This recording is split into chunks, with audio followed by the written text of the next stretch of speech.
우리 다 함께 조용하게 묵상하여 기도하시면서 2월 14일 주일 예배를 주님께 드립니다.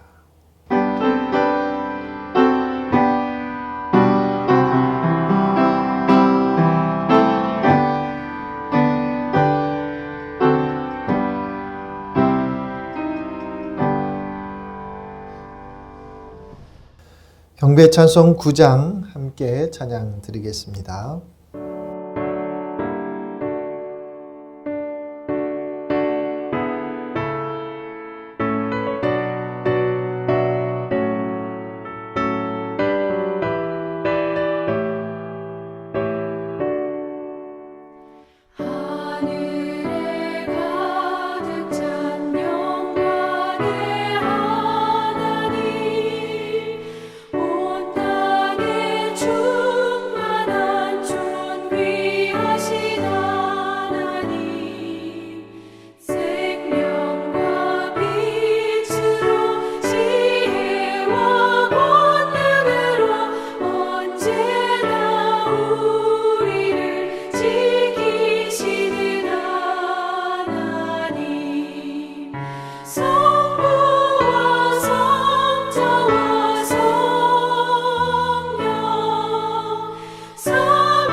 다 함께 사도신경으로 신앙 고백 드리도록 하겠습니다. 전능하사 천지를 만드신 하나님 아버지를 내가 믿사오며 그 외아들 우리 주 예수 그리스도를 믿사오니 이는 성령으로 잉태하사 동정녀 마리아에게 나시고 본디오 빌라도에게 고난을 받으사 십자가에 못 박혀 죽으시고 장사한 지 사흘 만에 죽은 자 가운데서 다시 살아나시며 하늘에 오르사 전능하신 하나님 우편에 앉아 계시다가 저리로서 산자와 죽은 자를 심판하러 오시리라. 성령을 믿사오며 거룩한 공회와 성도가 서로 교통하는 것과 죄를 사하여 주시는 것과 몸이 다시 사는 것과 영원히 사는 것을 믿사옵나이다. 아멘. 성시교독 9번 10편 15편 말씀을 우리 함께 나누시겠습니다. 여호와여 주의 장막에 머무를 자 누구오며 주의 성산에 사는 자 누구오이니까. 정직하게 행하며 공의를 실천하며 그의 마음의 진실을 말하며 그의 혀로 남을 허물하지 아니하고 그의 이웃에게 악을 행하지 아니하며 그의 이웃을 비방하지 아니하며 그의 눈은 망령된 자를 멸시하며 여호와를 두려워하는 자들을 존대하며 그의 마음에 서원한 것은 해로울지라도 변하지 아니하며 이자를 받으려고 돈을 구워주지 아니하며 뇌물을 받고 무죄한 자를 해하지 아니하는 자이니 이런 일을 행하는 자는 영원히 흔들리지 아니하리다. 아멘. 우리 예배를 위해서 함께 기도하겠습니다. 하나님, 설 명절을 보내고 이 주일에 또 가족 함께 모여 예배할 수 있게 하심을 감사합니다. 우리의 올해 시작도 여전히 코로나에 기승하는 가운데 어렵게 시작하였으나 하나님, 올해의 마지막에는 감사와 찬양이 각 가정마다 교회마다 넘쳐 흐르게 하여 주시옵소서. 우리의 걸음걸음을 지키시고 인도하여 주시사 복된 길을 가게 하여 주시되 정직한 자의 길을 가게 하시고 진리의 길 안에 서게 하여 주시옵소서. 불신과 두려움과 의심과 염려가 아니라 믿음의 길을 가게 도와주시옵고 하나님을 신뢰하며 오늘도 묵묵히 성도로서 하나님의 백성으로서의 삶을 다 해나갈 수 있도록 인도해 주시옵소서. 우리를 통해 하나님의 사랑을 이루어 주시고 우리를 통해 하나님의 구원의 은총을 이루어 주옵소서. 하나님, 교회가 비난을 받고 욕을 먹는 상황도 있습니다만 하나님은 끝까지 교회를 붙드시고 새롭게 하여 주셔서 새 역사를 이루어 가실 줄 믿습니다. 이 교회가 그 역사에 쓰임받는 교회 되게 하시고 우리의 각 가정들이 하나님께서 이루실 새로운 일들에 하나님 선하게 쓰임받는 가정 되도록 인도해 주옵소서.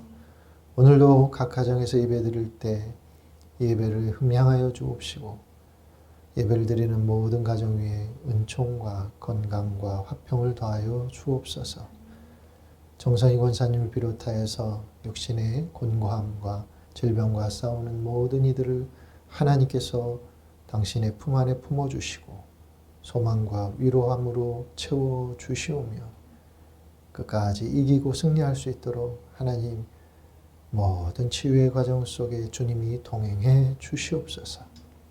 하나님, 오늘도 내일도 주 안에 살고 주를 위해 살고 또한 주께서 주시는 은총을 누리기에 합당한 삶을 살아갈 수 있도록 우리 교우들의 걸음걸음을 지켜주시고 또한 인도하여 주실 것을 믿습니다. 하나님, 결단하게 하시고 늘 하나님 앞에 자신을 성찰하고 돌아보아 오늘보다 나은 내일을, 내일보다 나은 모레를 만나며 살아가는 우리 은총의 원미교회 교우들이 되도록 도와주옵소서. 모든 예배의 시종을 주께 의탁합니다.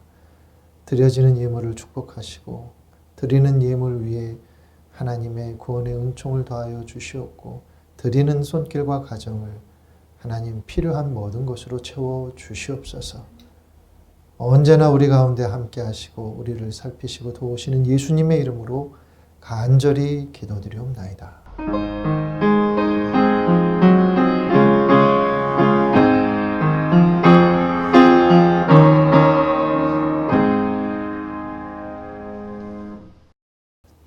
찬송 438장 부르시면서 준비하신 예물 봉헌합니다.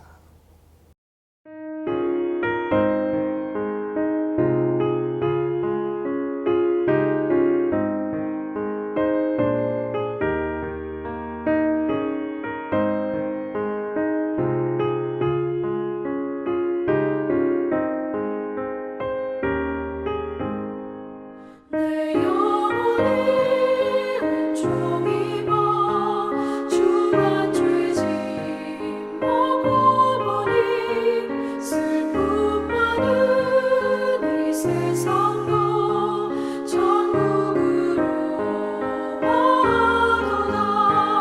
할렐루야 찬양하세. 내 모든 죄 사함 받고 주 예수와 동행하니 그 어디나 하늘나라. 주의 얼굴 뵙기 전에 멀리 뵈던 하늘나라.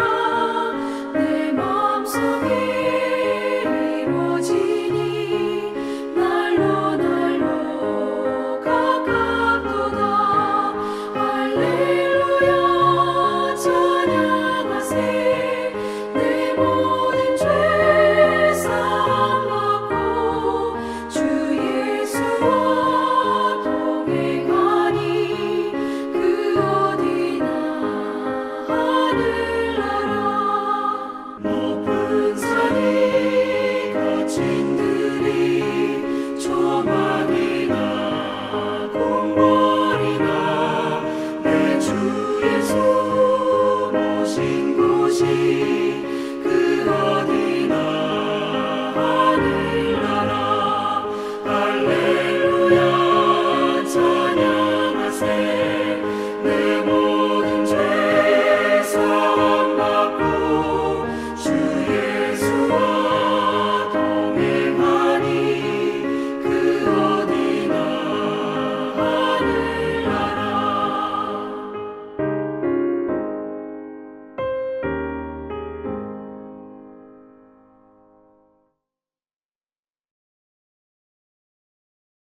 우리 오늘 하나님의 말씀은 구약성경 에스라 10장 1절부터 17절까지 보시겠습니다.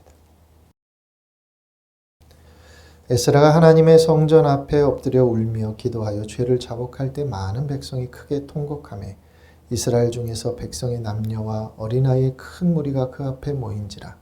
엘람 자손 중 여히엘의 아들 스가냐가 에스라에게 이르되 우리가 우리 하나님께 범죄하여 이 땅 이방 여자를 맞이하여 아내로 삼았으나 이스라엘에게 아직도 소망이 있나니 곧 내 주의 교훈을 따르며 우리 하나님의 명령을 떨며 준행하는 자의 가르침을 따라 이 모든 아내와 그들의 소생을 다 내보내기로 우리 하나님과 언약을 세우고 율법대로 행할 것이라. 이는 당신이 주장할 일이니 일어나소서 우리가 도우리니 힘써 행하소서 하니라. 이에 에스라가 일어나 제사장들과 레위 사람들과 온 이스라엘에게 이 말대로 행하기를 맹세하게 하며 무리가 맹세하는지라. 이에 에스라가 하나님의 성전 앞에서 일어나 엘리야십의 아들 여호하난의 방으로 들어가니라. 그가 들어가서 사로잡혔던 자들의 죄를 근심하여 음식도 먹지 아니하며 물도 마시지 아니하더니 유다와 예루살렘에 사로잡혔던 자들의 자손들에게 공포하기를 너희는 예루살렘으로 모이라. 누구든지 방백들과 장로들의 혼실을 따라 3일 내에 오지 아니하면 그의 재산을 정몰하고 사로잡혔던 자의 모임에서 쫓아내리라 하며 유다와 베냐민 모든 사람들이 3일 내에 예루살렘에 모이니 때는 9째 달 20일이라. 무리가 하나님의 성전 앞 광장에 앉아서 이 일과 큰 비 때문에 떨고 있더니 제사장 에스라가 일어나 그들에게 이르되 너희가 범죄하여 이방 여자를 아내로 삼아 이스라엘의 죄를 더하게 하였으니 이제 너희 조상들의 하나님 앞에서 죄를 자복하고 그의 뜻대로 행하여 그 지방 사람들과 이방 여인을 끊어버리라 하니 모든 회중이 큰 소리로 대답하여 이르되 당신의 말씀대로 우리가 마땅히 행할 것이니이다. 그러나 백성이 많고 또 큰 비가 내리는 때니 능히 밖에 서지 못할 것이요 우리가 이 일로 크게 범죄하였은즉 하루 이틀에 할 일이 아니오니 이제 온 회중을 위하여 우리의 방백들을 세우고 우리 모든 성읍의 이방 여자에게 장가든 자는 다 기한에 각고 우리 장로들과 재판장과 함께 오게 하여 이 일로 인한 우리 하나님의 진노가 우리에게서 떠나게 하소서 하나 오직 아사엘의 아들 요나단과 디가의 아들 아스야가 일어나 그 일을 반대하고 무슬람과 레위 사람 삽부대가 그들을 돕더라. 사로잡혔던 자들의 자손이 그대로 한지라 제사장 에스라가 그 종족을 따라 각각 지명된 족장들 몇 사람을 선임하고 열째 달 초하루에 앉아 그 일을 조사하여 첫째 달 초하루에 이르러 이방 여인을 아내로 맞이한 자의 일 조사하기를 마치니라. 아멘. 할렐루야. 네, 오늘도 우리 주님의 은혜가 여러분과 함께 하시길 간절히 축원합니다. 설교 전에 우리가 함께 읽어볼 말씀이 있는데 출애굽기 34장 11절, 12절, 16절을 제가 봉독하겠습니다. 여러분은 화면에 있는 또 자료를 보시길 부탁을 드립니다. 너는 내가 오늘 네게 명령하는 것을 삼가 지키라. 보라 내가 네 앞에서 아모리 사람과 가나안 사람과 헷 사람과 브리스 사람과 히위 사람과 여부스 사람을 쫓아내리니 너는 스스로 삼가 네가 들어가는 땅의 주민과 언약을 세우지 말라. 그것이 너에게 올무가 될까 하노라. 16절 읽어드립니다. 또 네가 그들의 딸들을 내 아들들의 아내로 삼음으로 그들의 딸들이 그들의 신들을 음란하게 섬기며 내 아들에게 그들의 신들을 음란하게 섬기게 할까 함이니라. 이 말씀을 우리가 읽었습니다. 이 말씀은 사실 신명기 7장 1절부터 4절에도 있는 말씀인데 계속 모세가 반복해서 주의와 당부를 하는 말씀인데 이스라엘 백성들이 가나안에 정착하게 될 때 주변 민족들과 혼인관계를 맺어서 각 가정에 이방의 사람들이 들어와서 혹여라도 그들의 신들을 가정에 들여오고 이스라엘 공동체에 들여올까 그것을 염려하여서 당부한 말씀들입니다. 그들의 우상이 들어오면 이스라엘 내에 우상 숭배가 퍼지게 될까 봐 그런 말씀들을 반복해서 강조하여 금하도록 하셨는데 아주 먼 훗날 오늘 본문의 배경인 이 에스라 시대 포로 귀환한 이후에 이런 일들이 이스라엘 공동체에 일어났습니다. 지난주에는 에스라가 도착하기까지의 이야기를 읽었는데 오늘 9장 10장에 걸쳐서 말씀을 전할 텐데 9장을 보면 9장 1절에 이렇게 시작을 합니다. 뭐라고 시작하냐면 그 일 후에 그 일 후에라는 이 일 후에라고 하는 단어로 시작하죠. 이 일 후에 얼마의 세월이 흘렀는지 모르지만 에스라가 예루살렘에 돌아온 지 한 몇 년이 지난 듯한 그러한 시간들이었던 것 같아요. 어느 날 이스라엘의 지도자들 중 몇 명이 에스라를 찾아온 것입니다.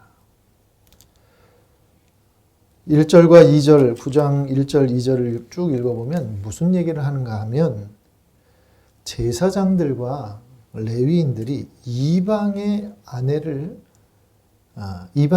딸을 아내로 맞거나 아니면 며느리로 삼았다. 그래서 거룩한 자손이 그 지방 사람들과 서로 섞이게 되었다. 이것이 우리에게 죄가 되고 있다. 이런 얘기를 하는 겁니다. 그렇게 들어와서 그 사람들이 하는 가증한 일을 했다는 것은 아마 우상을 숭배했던 것을 말하고 있는 것 같아요. 이런 얘기를 에스라에게 지금 전하고 있어요. 백성의 지도자 된 위치에 있는 제사장들과 레위인들이 몸소 그런 일들을 행하고 있는 것을 탄식하며 말하는 이 지도자들의 이야기를 듣고서 에스라가 크게 슬퍼합니다. 자신의 겉옷과 속옷을 찢고 수염을 뽑기도 하고 고통스럽고 슬퍼서 그렇게 울고 회개하죠. 그런데 이들뿐만 아니라 하나님의 말씀을 두려워하던 이들 중에서도 에스라를 찾아온 사람들이 또 있었습니다. 그 밑에 4절이 그 말씀에 이스라엘의 하나님의 말씀으로 말미암아 떠는 자가 사로잡혔던 사람들의 죄 때문에, 즉 포로로 잡혀 있다가 다시 돌아온 사람들이 예루살렘 안에서 행했던 죄 때문에 걱정이 되어서 에스라에게 모여왔다라는 거예요. 에스라가 4절 끝에 뭐라고 하면 내가 저녁 드릴 때까지 기가 막혀 앉았더니, 너무 기가 막힌 거예요. 우리가 무엇 때문에 포로로 잡혀갔는데 어떻게 제사장과 레위인들이 또다시 그런 실수를 하게 되는 건가? 우리 조상들이 무엇 때문에 나라가 망한 것인데 너무도 기가 막혀서 저녁 때까지 아무것도 못했다는 거예요. 그리고 찢어진 옷을 그대로 걸친 채 무릎을 꿇고 하나님께 기도를 드립니다. 9장 6절 이하가 그 기도의 내용입니다. 하나님, 너무나도 낯이 뜨겁고 부끄러워서 하나님 앞에 차마 얼굴을 들기가 힘듭니다. 우리가 지은 죄가 우리 스스로 감당할 수 없을 만큼 불어나서 우리가 저지른 잘못이 하늘에까지 닿았습니다 하시면서 지난 역사에서 조상들이 왜 고통당했는지 그것을 다시 한번 상기시키며 고백하죠. 그리고 오늘 현재 백성들이 하나님이 명하신 말씀을 잊지 않기를 기도를 드립니다. 에스라의 기도를 들은 백성들도 함께 울며 회개의 기도를 드리기 시작합니다. 그때 스가냐라고 하는 사람이, 오늘 이제 10장에 그 이름이 나오죠.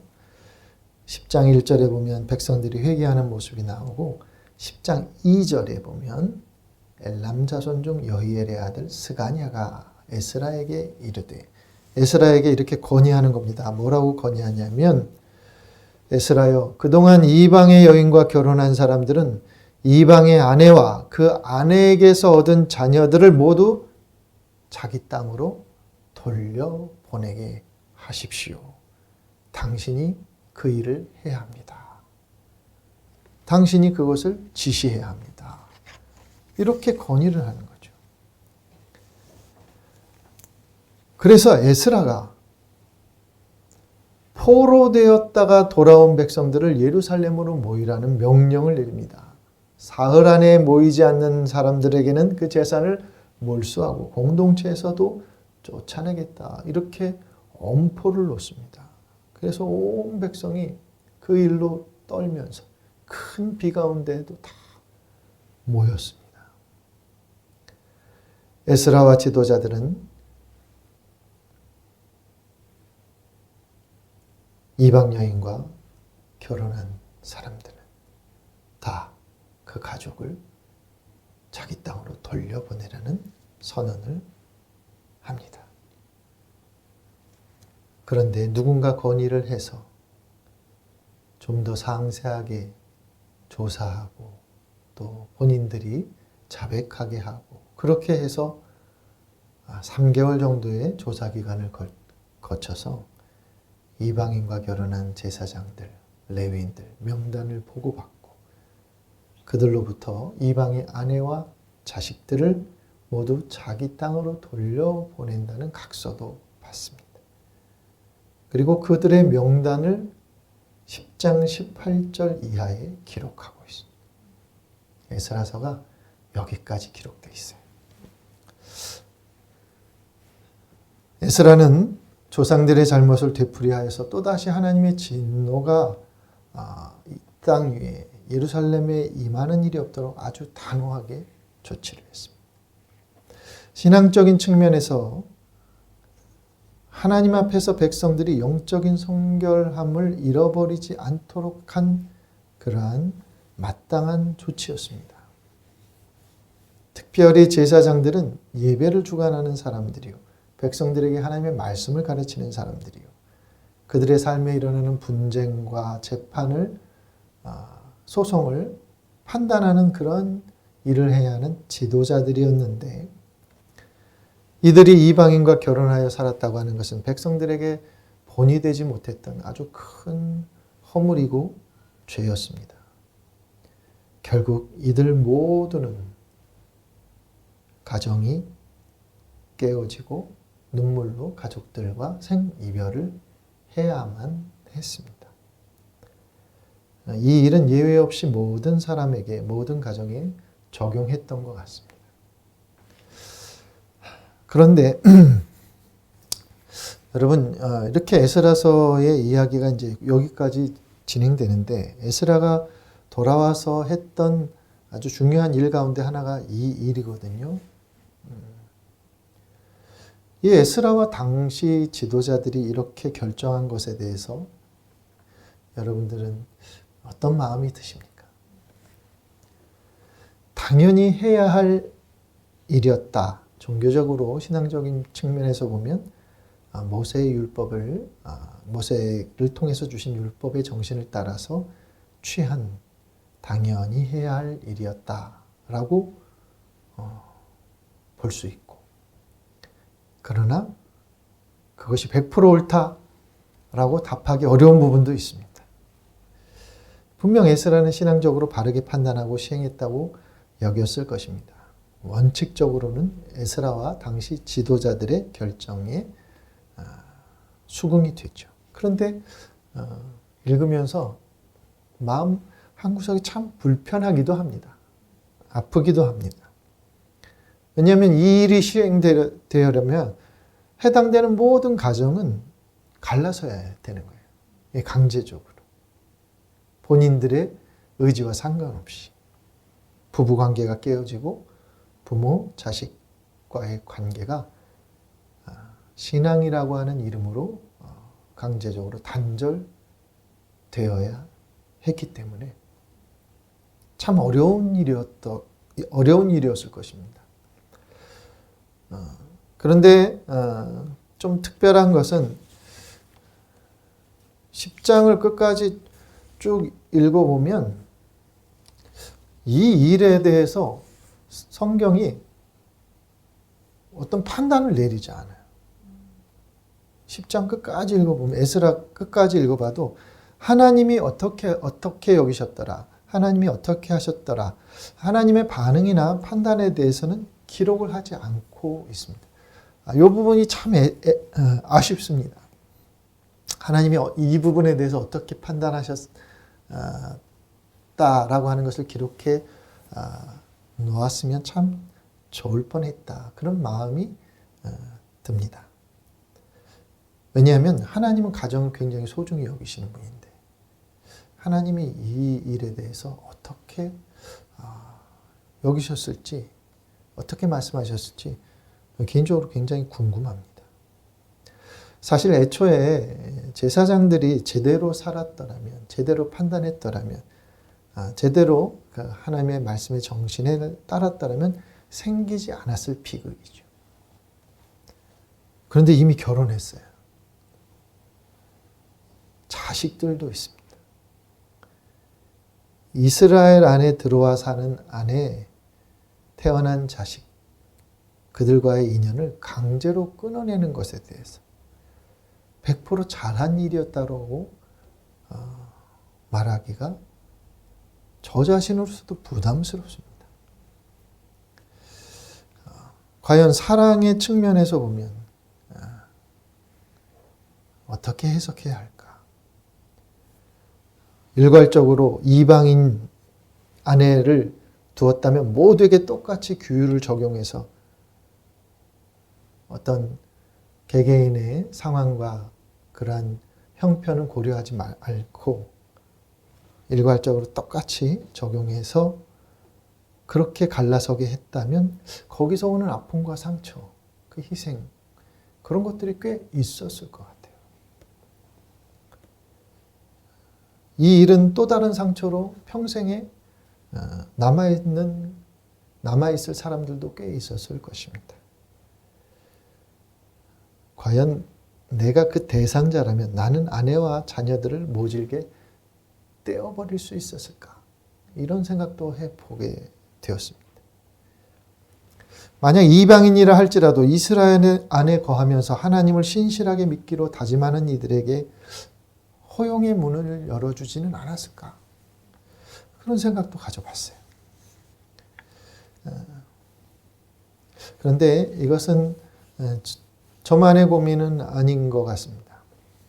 이미 아주 오래전 당시 이스라엘 백성들 가운데도 이 일에 대해서 의문을 제기하거나 또 지나친 조치가 아니었는가라고 생각하고 있었던 사람들이 있었습니다.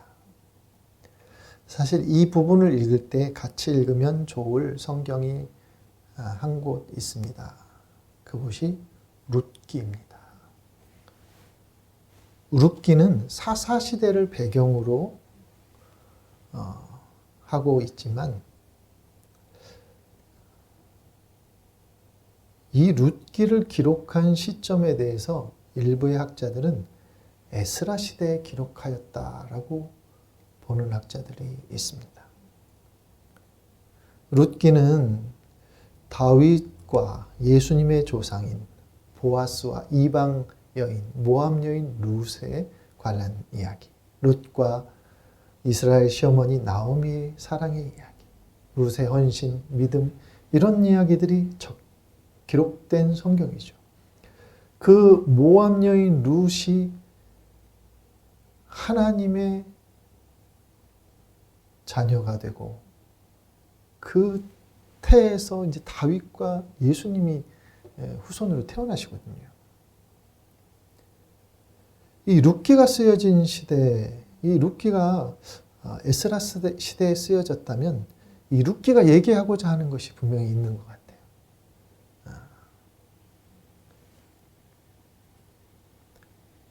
에스라의 조치가 너무 가혹하여서 수많은 가정들이 상처와 아픔을 갖게 되었기에 룻기는 그런 의문을 한편에서 제기하고 있는 것 아닌가.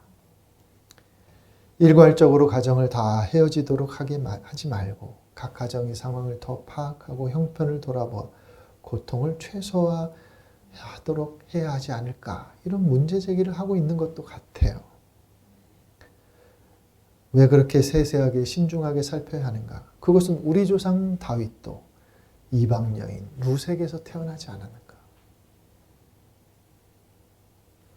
이방인이라 하여 무조건 배척하고 몰아냈다면 다윗의 존재도 없었다는 거죠. 이방인이라는 것 하나만으로 배척하고 몰아낼 것이 아니라 혹여라도 믿음 안에 살고자 하는 이들에게 문을 열어두어야 하는 거 아닌가. 그렇게 신앙적인 성결을 추구하되 그러나 그 안에서 사랑의 대원칙을 가지고 때로는 분별하여 더 많은 상처가 낫지 않도록 그렇게 조치했으면 좋지 않았을까. 이런 마음들이 또 엿보이는 성경이 에스라 시대에 기록된 룻기에 담겨 있다는 것이죠. 대의 명분도 중요하지만 한 사람에 대한 배려와 사랑, 이것이 더욱 중요한 때가 있을 수 있다는 거죠. 여러분, 원칙과 사랑은 보완하면 아주 좋은 시너지를 내지만 서로 자기의 틀만을 주장하면 원칙의 이름으로 희생되고 고통하는 이들도 생겨나고 반대로 사랑의 이름으로 행해지는 방임과 일탈도 생겨나는 거예요. 그래서 에스라 마지막에 하나님의 판단이 기록되지 않은 것은 그런 이유 때문이 아닐까. 삶에는 하나의 정답만 있는 것은 아니라는 거죠. 해답이 여러 가지일 수도 있다는 거죠. 하나님께 이르는 길은 오직 예수 그리스도에게만 있지만 예수 그리스도 안에서는 때로는 원칙을 넘어서는 일들도 있었고 때로는 사랑보다는 따끔한 가르침과 징계가 행해질 때도 있었죠. 이번 성경 본문은 참 설교하기는 쉽지는 않았습니다. 하나의 정답을 알려드리기 어려운 본문이었습니다. 또 그것만 선택해서 말씀드리기 참 부담스러운 본문입니다. 에스라의 결정은 분명 선한 것을 위함이었습니다. 그러나 목적이 선한 것이어도 우리는 늘 그것을 통해서 의도하지 않게 또 다른 희생과 고통이 수반되는 것은 아닌지, 내가 말씀에 철저하게 준수하는 것뿐만 아니라 그러면서 내가 이웃 사랑을 놓치는 것은 아닌지, 이것을 항상 붙들고 살아가야 한다고 하는 메시지를 에스라도 룻기도 하고 있는 것은 아닌가. 그래서 성경은 이 두 성경을, 이 두 기록들을 판단하지 않고 그대로 실어 놓으신 것은 아닌가. 여러분, 우리도 그러한 수고와 노력이 일상 속에서 있어야 할 줄 믿습니다. 단호하게 대처하고 절제하고 때로 근절해야 하는 일들도 있지만 한 번 더 생각하고 또 생각해서 시행해야 할 일들도 있습니다. 성경은 에스라의 단호한 결정과 명령만 기록하지 않았습니다. 인종과 민족을 넘어 한 번 더 사랑의 마음으로 살펴야 할 것은 없는지 헤아려 보자 하는 마음을 담은 룻기의 이야기도 기록하고 있다는 것이죠. 성전에서 장사하는 사람, 돈 바꿔주는 사람들의 상을 뒤엎으신 예수님. 아주 과격하시죠. 단호하시죠. 내 집은 만민이 기도하는 집이다 외치시고 하나님의 뜻을 벗어난 이들에게, 자기 탐욕을 추구하는 이들에게 큰 책망을 주었습니다. 그런데 그런 모습을 보여주셨던 예수님이 현장에서 가늠하다 잡혀온 여인에게는 돌을 던지지 아니하시고 용서와 긍휼의 죄사함을 허락하셨어요.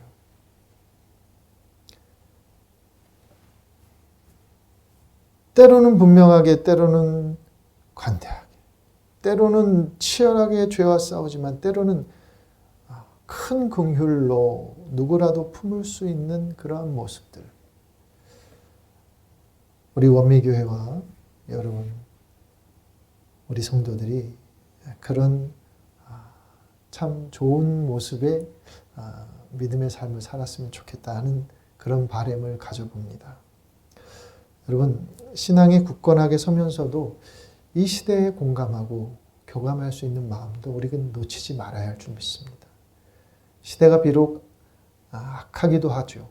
그러나 악하다 정죄만 하는 모습이 교회의 모습은 아닌 줄 압니다.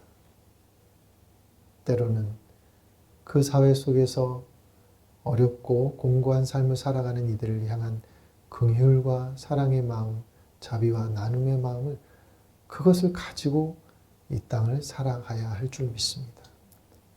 교회는 정죄만 하는 곳은 아닙니다. 그렇다고 무한한 사랑만 쏟을 수 있는 것도 아니죠. 이 둘 사이에 참 조화가 필요합니다.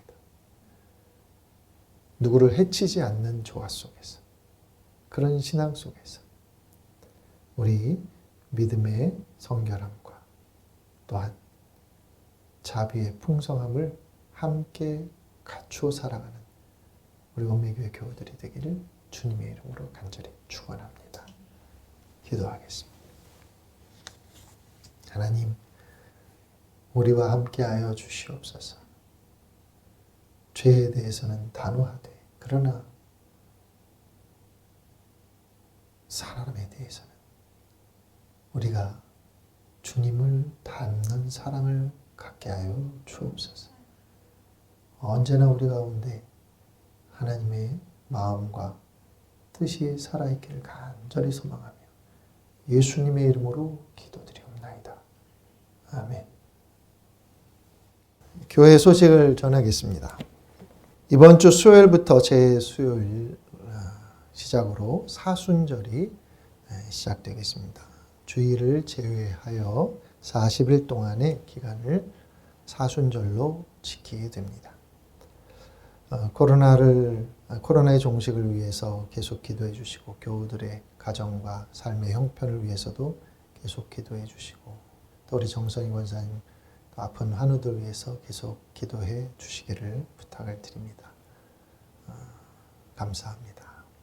곁에 계신 우리 가족분들과 사랑의 허그도 하시고, 격려와 또 축복, 덕담을 나누는 시간을 갖도록 하겠습니다.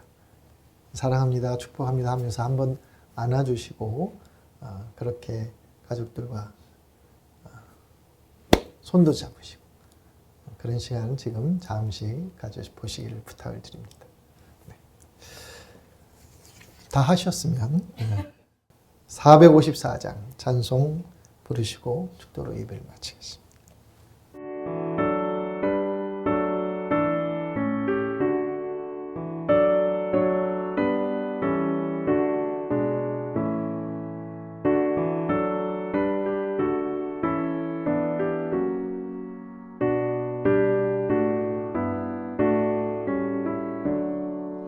주와 같이 되기를 내가 항상 원하니 온유하고 겸손한 주의 마음 주소서. 세상에서 우리가 나 그대로 있을 때 주의 형상 닮아서 살아가게 하소서.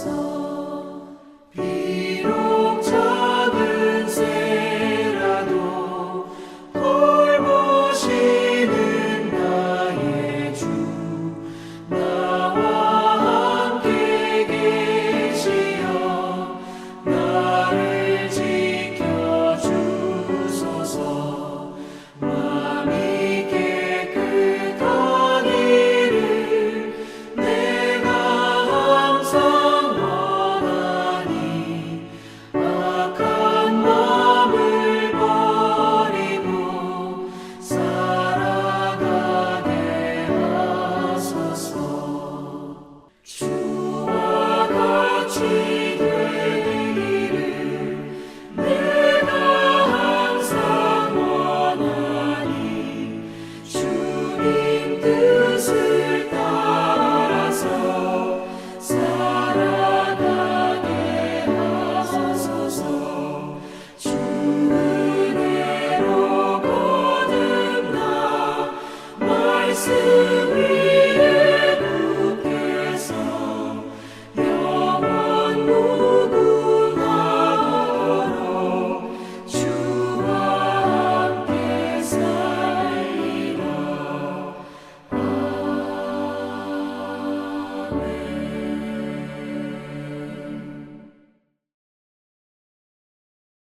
네, 기도하겠습니다. 하나님, 우리를 도우소서. 하나님 앞에 신실하게 하시고 믿음의 성결함을 놓치지 않게 하여 주시되, 그러나 주님이 품고 주님이 행하신 그 사랑의 모습 또한 잃어버리지 않게 하여 주시옵소서. 이제는 우리 주 예수 그리스도의 은혜와 하나님의 사랑하심과 성령님의 교통하심이 예배를 드린 모든 가정 위에 언제나 함께 하옵시기를 간절히 축원하옵나이다.